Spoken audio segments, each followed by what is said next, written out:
mwaramutse cyangwa se mwiriwe, ni kwisi vivo agarutse. Ndabahamagarira gukanda subscribe kuri ino channel yacu ya YouTube kwisi vivo TV. Ubu naho ndabazaniye amakuru y'umukinnyi akunzwe cyane ngaha mu gihugu cyacu cy'u Burundi. Uwo nawe nta wundi ni saido ntibazonkiza. Ni umukinnyi w'umurundi yavukiye i Bujumbura. Yavutse itariki imwe y'ukwezi kwa gatanu mu 1987. Afise imyaka 34. Afise uburebure bwiwe ni 1.70 m. Ubunini bwiwe cyangwa ubuvyibuhe ni hagati ya 5 n'indwi. N'umukinnyi akina ku ruhande n'ukuguru kw'iburyo. N'umukinnyi yatanguye gukinira ngaha mu gihugu cyacu cy'u Burundi, aho yakina mu mugwi wa Vitaro FC. Yatanguye gukina umupira wiwe w'amaguru mu 2003, aho mw'uwo mugwi yahakinye imyaka 2. Yahavuye mu 2005 yerekeza mu gihugu ca Pays-Bas, aho yasinye amasezerano yiwe n'umugwi wa Nese Nimege. Yatanguranye n'iyo kipe y'abasore yo mu gihugu ca Pays-Bas muri Norlande. Yari ikipe ya mbere. Yakinye urukino rwiwe rwa mbere hanze y'igihugu itariki 18 z'ukwezi kwa 12 mu 2006. Yahuye n'umugwi wa Sporta Rotterdam, benshi barawumenyereye mu gihugu ca Pays-Bas.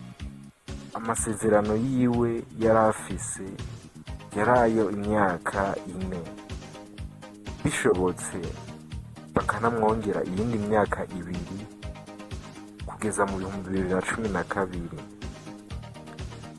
Yabatsindiye ibitsindo 10 mu nkino 73, aho bitashobotse yuko abandanya n'uwo mugwi, aho yaciye agugwa n'uwundi mugwi mu 2010. Yaciye agugwa n'umugwi wa Crocovia wo mu gihugu ca Polonye, aguzwe ibihumbi 700 vy'amayero. Yahamaze imyaka 4, aho yashitse mw'uwo mugwi yarimwo. Vyarashitse bakoroka no mu cicaro ca kabiri muri 2012, aho batatevyeyo, bamazeyo sezo imwe gusa bace barasubira baraduga. Yabatsindiye ibitsindo 17 mu nkino 85 yahakinye. Yahavuye muri 2014 yerekeza mu gihugu ca Turukiya mu mugwi wa Aksar Sport. Niho yahawe kontra, kuko nta kontra yahawe kuko atari yaguzwe, yari yahaje nk'intizanyo. Itariki 15 z'ukwezi kw'icenda mu 2015 yari yigenga, atamugwi n'umwe bafitaniye amasezerano. Mw'uwo mugwi nyene wo mu gihugu ca Turukiya, Aksar Sport, yahakinye inkino 16, abatsindira ibitsindo 2 vyonyene. Niho yace ahamagagwa n'umugwi wo mu Bufaransa wa SM Caen. Amasezerano yahawe amasezerano y'imyaka 2. Urukino rwiwe rwa mbere yarukinye na Saint-Etienne, benshi murayizi. Kubwo rukino rwiwe rwa mbere yahagiriye amahirwe, aca atsindako igitsindo ciwe ca mbere mu Bufaransa muri Ligue 1. Yaciye ahabwa amahirwe yo kwicarika umukinnyi yari asanze bahurira kw'iyo poste yiwe yakinako, Vincent Bezati. Yaciye aba umutitirere k'urwo ruhande rw'ibubafu. Ku bw'ico gitsindo ciwe yashitse atsinda ku munsi wa mbere. Yatsinze igitsindo ciwe ca kabiri itariki 21 y'ukwezi kwa kabiri 2016 yahuye n'umugwi wa Rennes. Urukino rukaba rwarangiye ari igitsindo kimwe ku busa. Ico gitsindo ca saido ntibazonkiza gihesha intsinzi uwo mugwi wa SMK.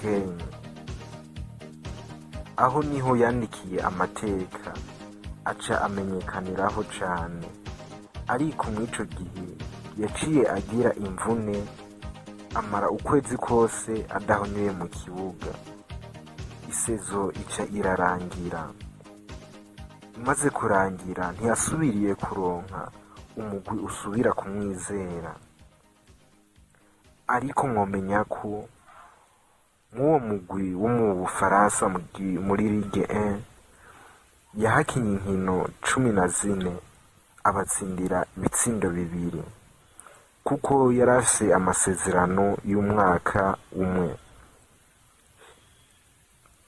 Ntivyatevye amaze kubura umugwi yaciye yigarukira ngaha mu gihugu cacu c'Uburundi, aho yaciye ahamagarwa mu mugwi nserukiragihugu intamba mu rugamba incuro ya 13 kuva mu kw'icumi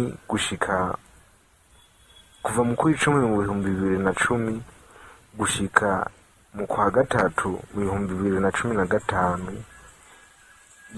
yabatsindiye ibitsindo 5. Womenya ko saido ntibazonkiza ari umukinyi wa kabiri mu bakinyi bafise ibitsindo vyinshi mu mugwi nserukiragihugu intamba mu rugamba, aho afise ibitsindo 5, akaba asumbwa igitsindo kimwe n'umukinyi wa mbere ariwe Elvis Kamsoba.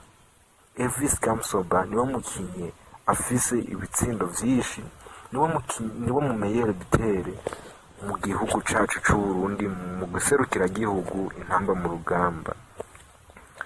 Ni saido ntibazonkiza mu 2000 yasubiriye kuronka umugwi. Yamaze imyaka 4 ata mugwi afise akinira, asubira kuronka umugwi mu 2020 aho yizewe n'umugwi wo mu gihugu co ngaho iwacu, umugwi wa Young Africans mu gihugu ca Tanzania. N'umukinyi ariko arabafasha cane, aho akunze no kubatsindira ibisindo. Mw'ino misi hari hamaze imisi havugwa ko yoba yarirukanwe mu mugwi wa Young Africans, ariko ntiyirukanwe kuko agifiseyo amasezerano y'umwaka wose. Ndetse ubu turiko turavugana bakaba berekeje mu gihugu ca Maroc, aho bagiye gutegura ihiganwa ryo mw'ico gihugu ca Tanzania no kwitegurira inkino za CAF Confederation za Champions League yo muri Afrika. Ni ngaha ndangirije amakuru nari ndabafitiye kuri saido ntibazonkiza lion10. Ndangije ndabibutsa gukanda subscribe cyangwa se abone ku rubuga rwacu rwa YouTube.